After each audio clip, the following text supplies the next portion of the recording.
My name is Kari. Hi, I'm Vian. We live in the East Village in Manhattan in New York City. I am originally from the Philippines. I lived in New York since 2008.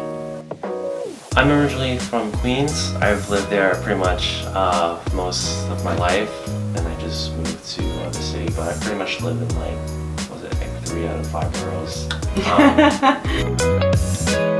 It's very convenient and everything's very bikeable. We're bikers, we have bikes, so I get to bike to the farmer's market in Union Square if I need to. It's very accessible to everything I need, so that's what I love.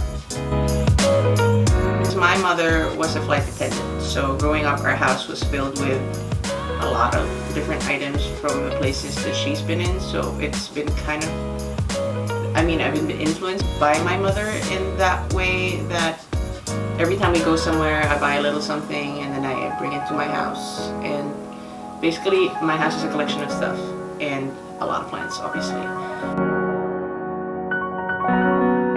To anybody who's willing to be brave enough to have plants in their house, I would definitely recommend it.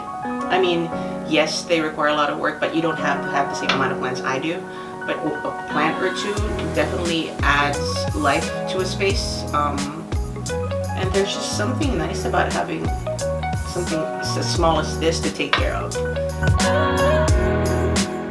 A project I've always wanted to do that I have not quite gotten around to would definitely be the kitchen. So it is, out of all the rooms in my apartment, it's been the most ignored.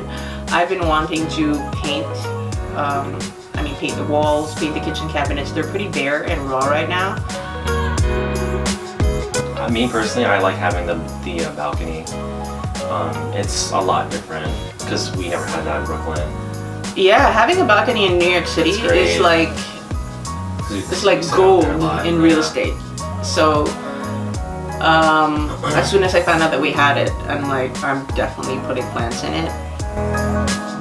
Since my husband installed the fish tank, we don't even turn the television on anymore. We just kind of sit on the couch and just stare at the tank and watch those fish swim by. Hi, I'm Vian. My name is Kari. Thanks for visiting.